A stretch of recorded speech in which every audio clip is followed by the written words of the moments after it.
Embrace all parts of your journey because all of it was necessary, but your truth is what you're living in right now.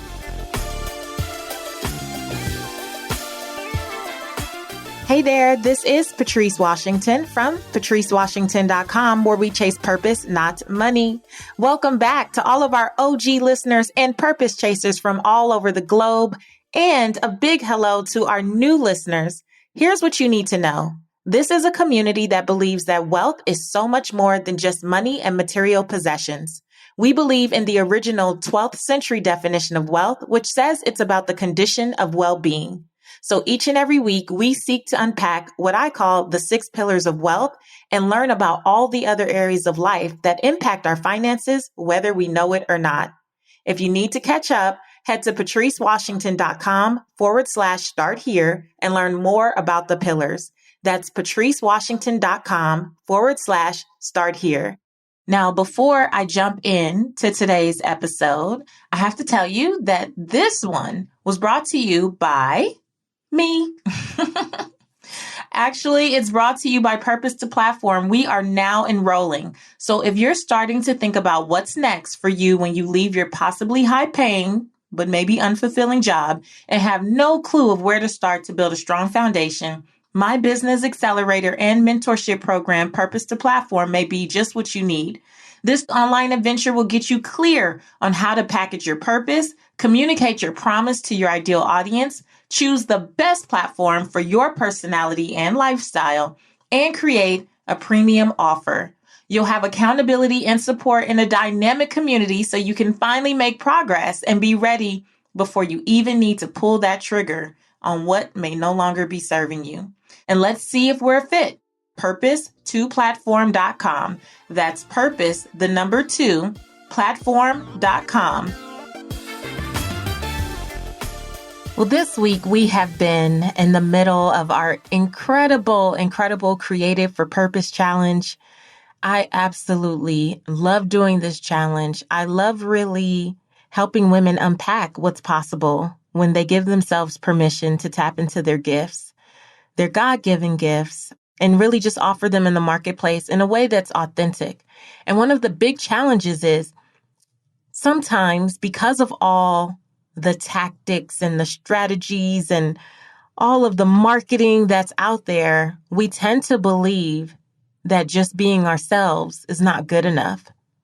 And I realized that that's not only in an entrepreneurial space. That's very much how many of us feel when we walk into us as women. And I saw Michelle Obama speak about imposter syndrome recently, and just this idea that, look, you are more than qualified. You more than deserve to have your seat at the table. And yet there are those nagging thoughts that, if we're honest, we've all experienced. I know that I have personally. Well, do I really belong here? Am I as smart as all these people? Have I really accomplished as much? And even though the track record speaks for itself, it's the constant conversation. And so I knew in the midst of this Creative for Purpose challenge and thousands of you being stretched through that process, that this was a conversation that you would need to hear for such a time as this. And I'm so excited to introduce you to our guest for today. Dr. Angela Anderson is the U.S. Head of Diversity and Inclusion Strategy and Operations at Novartis Pharmaceutical Corporation. Additionally, Dr. Anderson is internationally certified as an executive coach, master speaker, and trainer.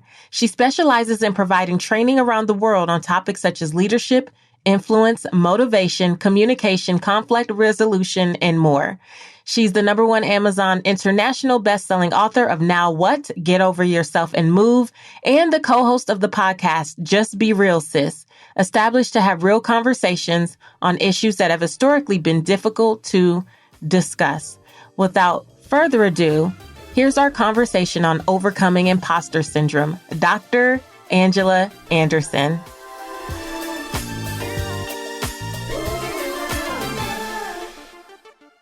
Welcome to the Redefining Wealth podcast, Dr. Angela. Thank you so much. I'm so excited to be here. So excited to have you. So I always give a little backstory. We have to give a shout out to our mutual girlfriend, Valicia. Is it Butter? Why do I always mess up Valicia's Butterfield name? Jones. Butterfield Jones. Now I knew it wasn't Butterworth, Valicia. Don't be mad at me. I knew that wasn't right, but it just started to roll off my tongue. But give a shout out to our girl, Valicia. She invited both of us on to have a conversation with her community about imposter syndrome. Yes. And baby, I tell you, there are about a couple hundred women on a Friday evening. And oh my gosh, the energy was electric. The sharing was so transparent. And Dr. Angela, when you started speaking, first of all, I just showed you my notes. I took copious notes, number one. But number two, I starred, highlighted, and circled your name. I said, I must have her on the podcast. And I was so excited. I was like, of course, because we just had good flow, even that night, even though it was our first time connecting. I was like, sure, let's have a conversation. So I'm glad you invited me. So this idea of imposter syndrome comes up so much, even when we don't know that it's imposter syndrome. Mm-hmm. It definitely runs many of our lives. And I think it impacts us all, but in particular, women. There is a lot that happens with imposter syndrome. Can you talk about how you even were introduced to this line of work? So it's interesting. Like I started off in mental health, right? So my background is clinical psychology. And so I did inpatient psychiatric care for a number of years. And then I said, you know what? It has to be possible to intervene in this process earlier before someone is critical, right? Before it requires hospitalization. And so I really just fell in love with personal development, employee development. And that was really the beginning of it. And so as I started talking to specifically women who had reached these highest levels of success, I was finding some trends. One of them was imposter syndrome. And so that was really like the quick version of how I came into this space. So it's interesting you say the highest levels of success, because what we were talking about that night with some very accomplished women was basically this idea that eventually I could be found out, that I don't belong here, that my seat at the table is fraudulent somehow, that I may be found out to be faking, even though they have the experience, the background, the credentials, the degrees, the certifications. Why do we do this? So that's all the things, right? That's what imposter syndrome is. It is this psychological pattern, right? It's this way of thinking that even with all the evidence, even with all of the accomplishments, I'm going to show up as a fraud. That's the belief. And so that's exactly what it is. It's a way of thinking, even when there's evidence to the contrary. So to your point, you would think that when you get to some of these high levels and high positions and women of influence, that this would not be the case. But that's where I found it was most prevalent. And so that's why this conversation is so important, because the people that you think are so secure and confident in their position, sometimes they're not. And so we have to challenge that way of thinking.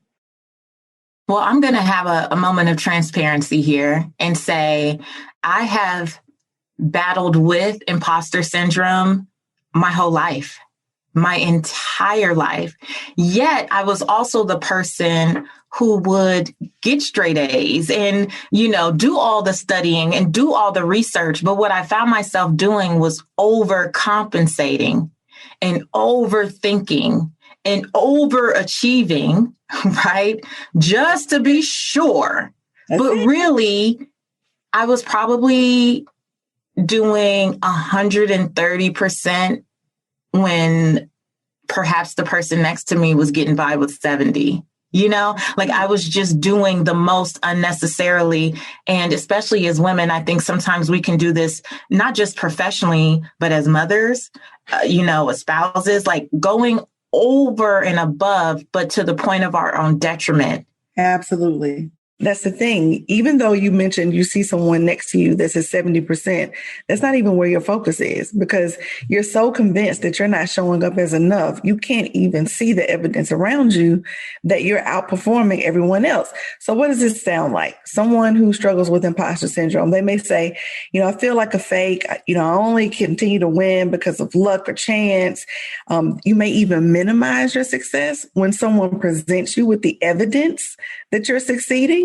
You will downplay it. You'll say, oh no, it was fine. You won't even accept the evidence when it comes your way. You may even dim your light in a situation where people are calling for you to show up as the full version of yourself. And so it all comes from the inside out. That's why we have to have the conversation so we can challenge these thoughts and really kind of get people in a place where they can focus on what's true and not these assumptions that are coming from, the inside of themselves. I like that you talked about the downplaying. So I see this a lot. And in particular, as a woman of faith, I see this a whole lot, right? And I've been guilty of this, where someone will acknowledge my work or something I did, and I'll say it's all God. And I don't know. And I believe that, obviously, because of my faith, I believe that my steps have been ordained, right? I believe that a lot of the success that I've had has come just truly from, obedience and like following through and all these things. But at the end of the day, I think that God speaks to many of us in different ways. And I still have to get up and do the work. I still had to show up, try my best to operate in excellence and with integrity and just do the things. The book didn't write itself. Right. The podcast doesn't record itself or produce itself. Nothing that I do just does itself. But I find that my default answer sometimes can be, well, it was all God. How do you think that faith kind of plays a role sometimes in perpetuating imposter syndrome, or maybe giving us a way to hide even further? Mm-hmm. You and I are alike in this regard, because we are women of faith, because we do understand the role and importance of obedience and all the things that you just said. We can acknowledge, but I think we can acknowledge it in combination with owning our part in it as well. So I think too often we feel like we have to sacrifice one for the other. And so what I'm finding is this happy medium between the two, where I can acknowledge and be grateful. The goal is to strike a balance, right? We have to be at a place where we can, of course, be grateful and honor God's role in our life, but also be in a place where we can acknowledge the role that we play in the plan that He has for us. That's good. That's good. Because sometimes you feel like if you take credit, then you're not showing gratitude, that You're not giving God the glory, that you're not, all of these things, right? And that can lead to imposter syndrome in your faith. That's right. Because then you're like, well, I'm not showing up as the best, Christian or whatever you acknowledge your faith to be. So it's like this constant dance, but it all kind of boils down to, am I really enough? And am I really doing the thing that I say I do? That's where the balance comes in, right? And so I think we have trained ourselves to believe that if we do one, we can't do the other. And so just shift the narrative and say, no, I can acknowledge that I'm a woman of faith. And I can also acknowledge that I worked beyond work to get where I am, and then give God praise on the end and say, and thank God He brought me through. Like, you can balance it out. You can sandwich that thing. You can start again with it, but acknowledge yourself in the middle. I think that's a really great takeaway, honestly. So that night you gave us so many nuggets. So I don't know if these were like 7 principles. I don't remember, because I just have it numbered as 7 principles here. But one of the things that you said was be aware and pay attention. Yes. So that's, is that be aware of our thoughts, or? Yes. And so this is the thing, to your point, your example of 70 versus 130 was perfect, because so often we are just really focused on what we're doing and we don't pay attention to what is going on around us. And so be aware when these thoughts come up, where you are questioning yourself, where you are doubting yourself, where you feel like maybe I don't belong here. Be mindful of those thoughts so you can immediately challenge them with the truth. That's where that comes from. I love that you said challenge them with the truth, because one of the things, and perhaps this is how this all kind of comes together. You know, it's funny when you look back over your work or just different things that God has dropped in your spirit, and then you see how it all comes together. I have an exercise that I talk about a lot here on Redefining Wealth, which is what ifs versus what is. And the what if is always the fears, right? Like, what are we fearing? What are we really thinking? Are we naming the noise, whatever that chatter is in our mind, and then replacing it with what is? And I usually say the what is the truth. It could be what the word says about me, or it could just be the straight up facts, right? Like, ma'am, you went to school. Right. You graduated, right? You did the thing, right? So really writing that down. And so if we apply that to imposter syndrome, for example, the what if could be, well, what if they find out that, you know, it's so hard because most of the time it's not even real. Like the things that we're even making up are not even real conversations. They're literally just things we're making up. Yeah. That's it. It's not even real. That's the thing. Like when you can get there, when you can acknowledge and when you can realize that that is part of the truth, your whole way of thinking starts to shift immediately. These are scenarios that you've created.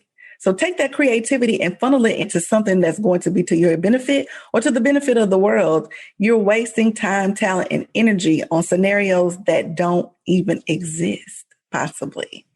Oh, you're wasting time, talent, and energy on scenarios that don't even exist. Man, and you know, we will create a whole story. Listen, we will get a sound bite and create an entire story and then let our emotions and our energy be so poured into that thing. And it wasn't even real. And guess what? If we're not careful, we will come to accept that narrative as our truth, even if it isn't. Oh, wait, you got to give an example of that. So we come to accept it as our truth, meaning... Give me an example so we can make it plain because someone needs it. Absolutely. So you have the person who has accolades just as long as your arm, right?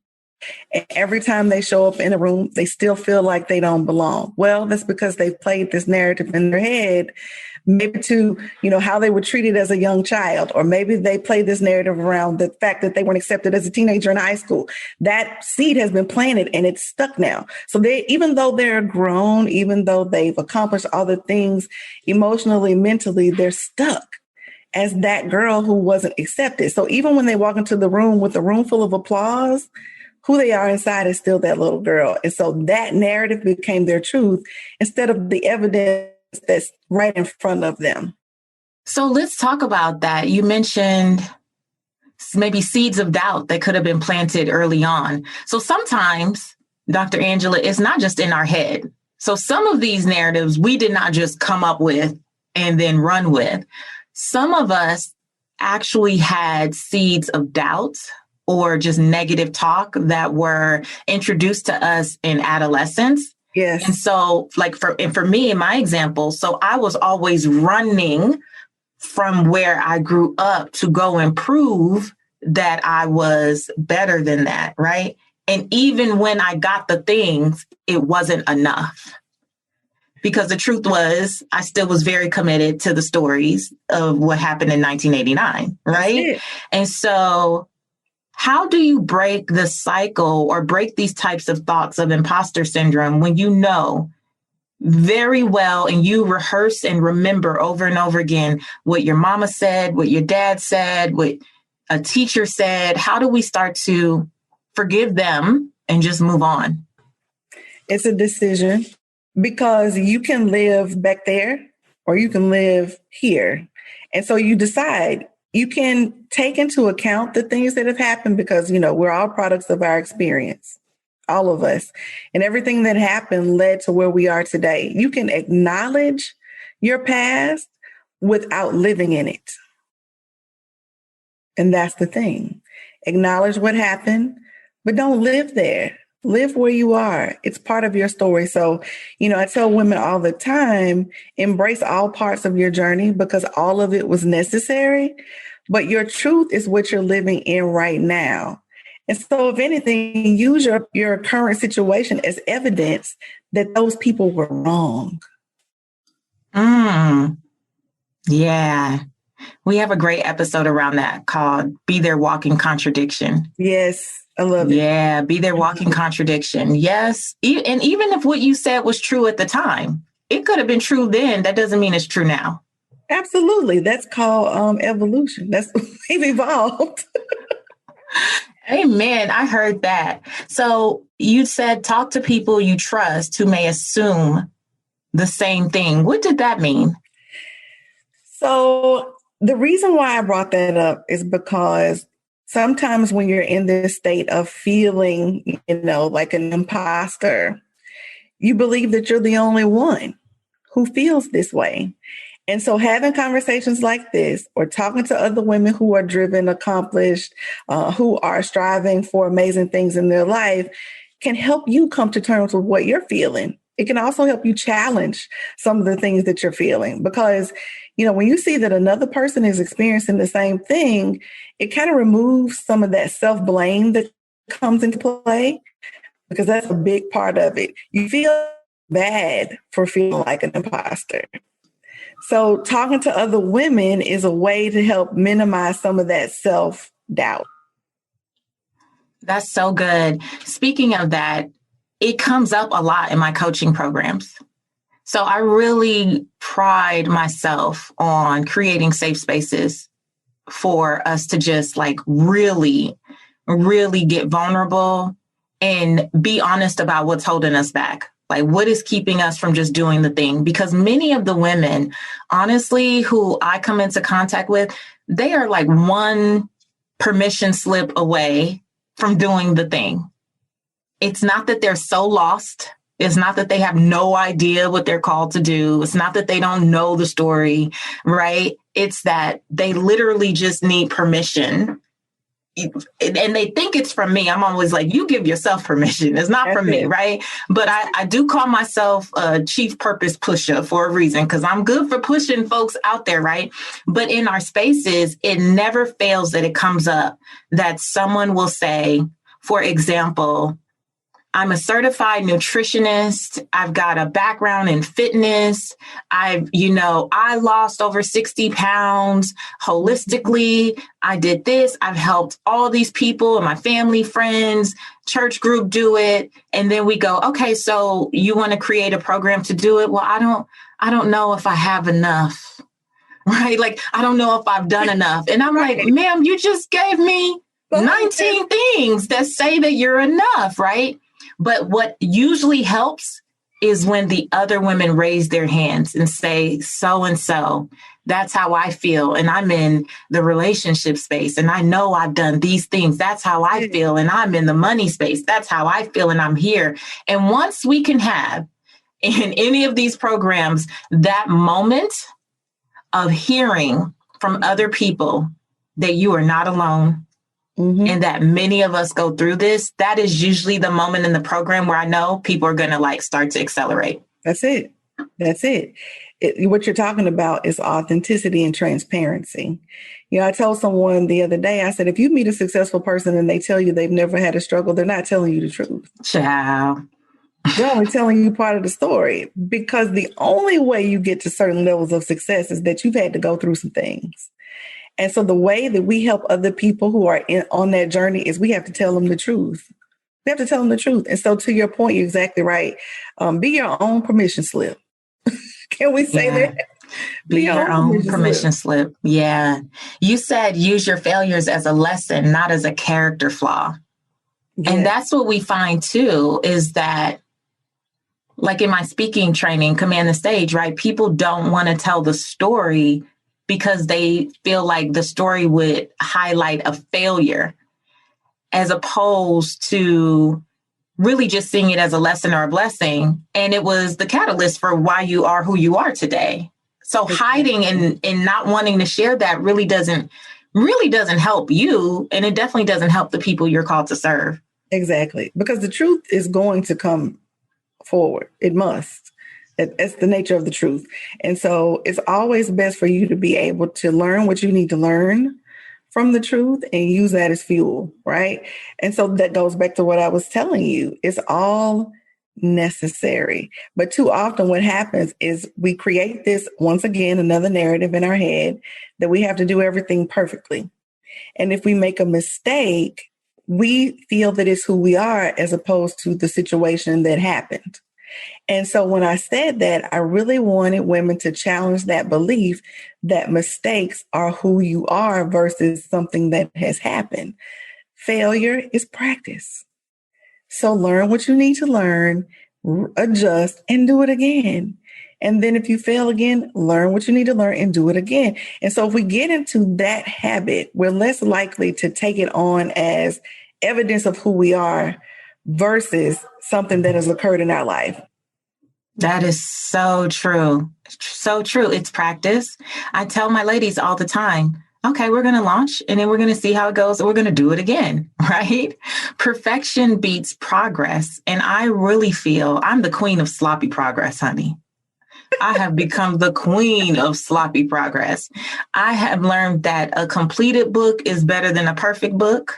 I have learned that sharing a message in social media without makeup on and all these things, like I don't need to be fully made up if there is a word on my heart. You're going to get this word because you should be more concerned with the message than you are with whether I have makeup on or not. Right. And the person that is supposed to get it and where it's going to hit them, they connect with that and they get it. So I've released this idea that everything must be in complete perfection before I can move forward.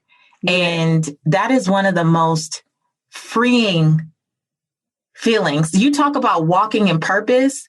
Perfection is one of the things that keeps people from truly walking in their purpose. And I don't think we talk about that enough. Every day, because we're so concerned about how it looks that we don't even give ourselves permission to fully accept what it is. It's not designed to work that way. And so, you know, on my podcast, we had an episode called The Guise of Perfection, specifically addressing perfection. Because I think one thing that we've learned during, COVID-19 quarantine pandemic, the things that we thought were important are not important.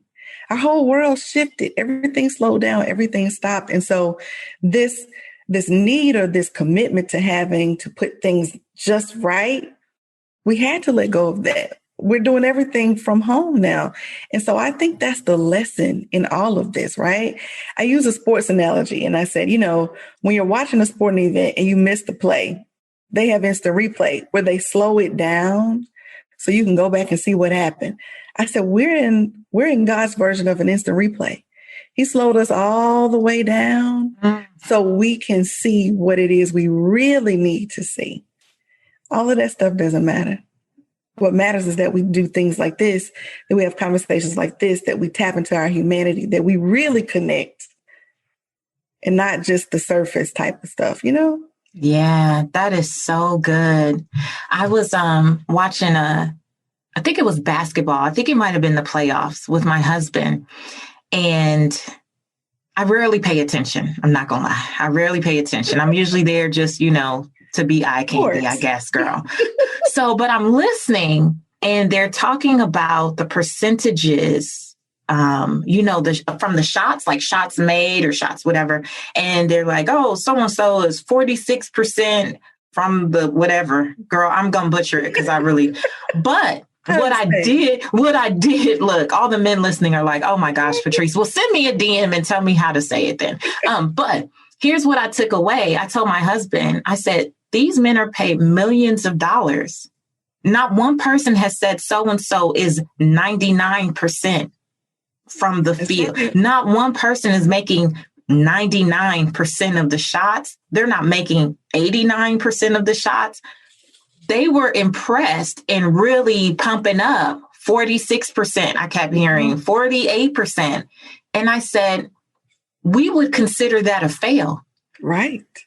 You would consider that a fail out here in the world. And we are giving ourselves failing grades, but applauding people who are essentially failing. If you just go look at the numbers. Right. Right. like, and making that great for them. And one of the things that I think we do is we're so hard on ourselves, but we're so accepting of other people in a lot of ways. Like, we would not talk to or talk about our children, our girlfriend, our sisters, other people the way we talk about ourselves when we are more than qualified to do the thing. Yes. No, I tell people all the time, give yourself the same grace you give to other people, because that's the shift. The things that we encourage in other people, oh, it's okay. You did your best. Try again. All of the things that we say, we don't say those things to ourselves. And so I'm like, take some of that narrative and some of that encouragement that you're giving out and bring it back in. Just bring it back in. It's a game changer. It's a game changer. That's good. Take what you give out and bring it back in. Yeah. I really like that. Okay, so one more thing we have to talk about before I even think about letting you go, because I don't want to let you go. But you talked about solidifying your support circle. Ooh. And really being around folks who allow you to be you. Yes. Like we probably need to just pause and take a breath on this one, because the importance of who you surround yourself with, I cannot emphasize enough. Not just when you're going through something, but even when you are celebrating a win, the next person that you talk to in that situation can completely change the way you show up in that situation. Make sure you solidify your circle. I talk about this so much because it's so important. We just cannot accept mediocrity in our circle. What do I mean by that? I don't mean the accomplishments. That's not what I'm talking about. I mean those who want you to show up, but they don't. Those who expect perfection out of you, but they want to bring you the bare minimum. Those that think that they have a place solidified in your circle just because of longevity, or just because we've been friends a long time. No, in your circle, you have to evolve, but the people around you have to evolve as well. And they have to leave you space to just be. I told someone the other day, I said, if I'm on the floor, I need you to get on the floor with me, and I need you to help me stand up. Now, come on. If you need me to show up in pearls and lipstick to the friendship, that's an interview. I'm not interested in that. Dr. Angela, I done spun around in my chair. If you need me to show up with pearls and lipstick, that's not a friendship. That's an interview. Ooh! I'm not interested. And so can we have real conversation? Can we have real dialogue? Do I have to protect my heart? Do I have to protect my mind? Do I have to protect my brand in your presence? Or can I trust you to walk in rooms where my feet aren't there and know that my name is going to carry the same weight and the same light as if I were carrying it myself? That's what you need to see in your circle. Can you trust them to show up in a way where you are not afraid if they speak your name? Oh, come through. I love that. And I think it's so important for us to understand the layers to the relationships that we have in our lives, because sometimes we put too much of that, right? We think, oh, I can let my guard down or I don't need the lipstick and pearls. And then we entrust certain bits and pieces of our lives with people who didn't deserve it. So how do you vet that circle, that support circle? How do you find people that you know those are the ones? So this is the thing. It's about time and evidence. Have they shown up? Like, have you seen the evidence that they're going to be who they say they're going to be? I'm like, most jobs have 90-day probation, but we want to put people in positions of prominence prematurely. We want to elevate them to the highest levels of our lives, and they haven't earned those positions yet. And so what happens is when they disappoint us, then we feel like we're shocked. No, it's because you put them in a position they weren't qualified to be in. And so I tell people, stop prematurely promoting people in your life, especially to places of prominence. That comes with time. But we get so excited, right? Because we see one or two characteristics and we think, oh, this is the person that's supposed to be in that place. So we put them in the place. Well, then they don't They don't show up. And then we're disappointed. Slow down. Just slow down. That was a word. I needed you about 2018, but that was a word. That was a word. We put people prematurely in positions of prominence and then act surprised when they show their tail. Oh, Right. especially because they're not showing their tail. They're showing who they've always been. That's it. But Like, this is not new. We ignored it. I've been there. I've ignored it. Yes. You were so excited to have the position filled that you ignored the truth. Okay. So you know how you guys always feel like I'm stepping on people's toes. Today, Dr. Angela has completely stepped all over my feet. And so I'm going to go ahead and say goodbye to her now. No. Dr. Angela, this is so good. This is so good. And it puts me in mind of one of the relationships that I'm thinking of as we're having this conversation. And when you say the next person you tell and the impact they have, I have been in a position with someone that I put in a position of prominence much too prematurely. And I remember times now that you bring that up where I said things and they replanted seeds of doubt that I thought I had gotten past. Ooh, that's so good. You got to be careful. You got to be careful. All ground is not fertile ground. And so you got to be mindful of where you are planting your dreams. You have to be mindful of where you're planting your truth and your story. All ground is not fertile ground. I'll give you an example. So one of my good friends, and I mean, boss, do you understand what I'm saying? Boss. She was having a moment where she was just encountering some things in her line of work. And she was like, wait a minute, I don't have these moments, but I'm having one right now. She called me. And immediately I said, do you know who you are? Wait a minute. Do you know what you bring to the table? First of all, did you look in the mirror this morning? Do you not see the awards that are on the wall all around you? Like, I had to immediately go to that place where I challenged her almost aggressively to say, oh no, what we will not do is allow this line of self-talk. That's not happening. And so that's what I mean around who is the first person you can call. Because if you call someone and they're like, well, I know what you mean. Yeah, it's happened to me too. Then you're going to stay right there in that space. So you got to have somebody that can help shift that paradigm immediately. That is the value of having a solid and powerful circle. I'm not going to let you go there. That's my role as part of your circle, is to not let you go there and to challenge the thoughts when they come up.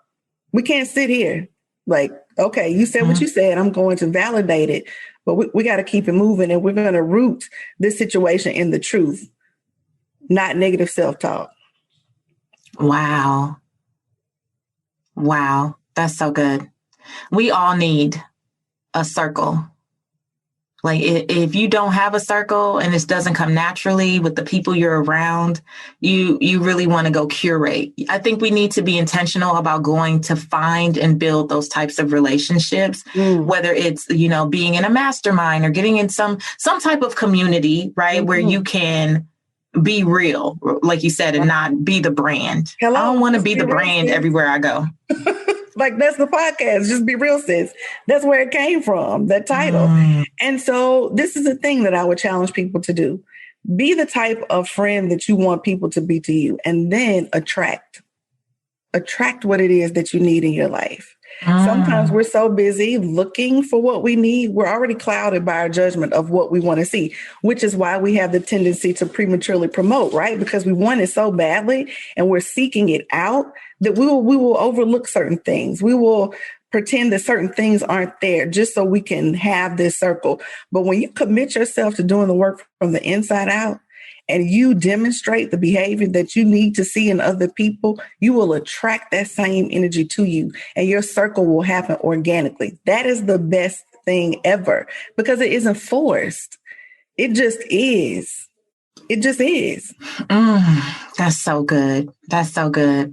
Okay, Dr. Angela, this was so good. Oh, this is going to be a blessing. Before I let you go, I have to ask you what we call some quick redefining wealth rapid wisdom questions. Let's go. The first one is, how do you define success? I think for myself, or just in general? Whatever you want to say. Peace. That's it. because if you don't have peace, everything else doesn't matter. And so my goal is always to have peace. I always say if you don't have anything that doesn't bring you peace is not permissible. Come on. All right. How do you define wealth in 3 words or less? Wealth, family, legacy, and impact. Love it. Okay. What's one book that has helped you redefine how you see wealth? So besides the one that I wrote, look, let's see. So I've read so many, and it depends on the type of wealth that you're talking about, right? So, and I have some friends that have written excellent books. The one that comes to mind, not necessarily around finances, but just like your mental wealth, is actually Mind Matters. And it's a group of 10 psychiatrists. My husband actually was one of the authors, and it's around the impact of psychiatry in the Black community. So we talk about stigma, we talk about, what is mental health. And so I just have a passion for it, and I've seen it just change so many lives. And so for me, wealth is peace. And I actually refer to myself as a mental wealth ambassador. So it's not just mental health. I love it. It's mental wealth. I want you to have an overflow of goodness and coping and all of the things, right, when it comes to your mental health. I love it. Well, and that's why, the 5th pillar is about becoming your best self here. And that's the first pillar, but it's about becoming mentally and physically well. Mm-hmm. And we see that as the first step. So we totally resonate with that. That's awesome. And the last one, just fill in the blank. My name is, and to me, the truth about wealth is. So my name is Dr. Angela Anderson, and the truth about wealth is we have to find a way to use it to impact the world in the greatest way possible. Whether it's your finances or mental wealth, use your gifts to not just serve your world, but don't forget yourself, right? Because you have to be in a place where you are at the best version of who you are, so your gifts can show up as the best versions of themselves. So here's the thing. I tell people all the time, the world will never appreciate the wholeness of who you are as long as you continue to promote the pieces. Now, y'all know I wanted to throw the laptop. Oh my gosh. Say it one more time. The world will never celebrate or appreciate the wholeness of who you are as long as you continue to promote the pieces. Amen.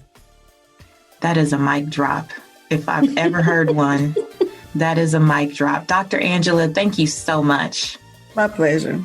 This was fun, and I am so grateful to Valicia for connecting us and many more conversations to come. You're wonderful. Anytime. Likewise. Thank you for having me.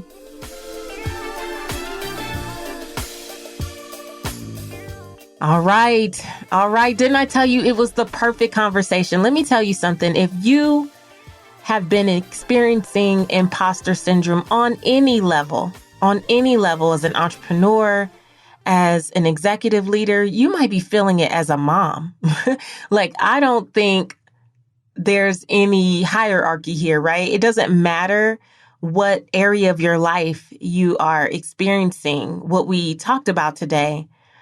I just hope that you feel encouraged to know that you're not alone, that so many of us have the same feelings, the same thoughts. And as a matter of fact, I'm going to include in the show notes the link to Michelle Obama's conversation around imposter syndrome. I think it's the cherry on top of this conversation, because I need you to know that from our former First Lady, for some of us, forever First Lady, right on down to my daughter who's 13. This is real. You are not alone.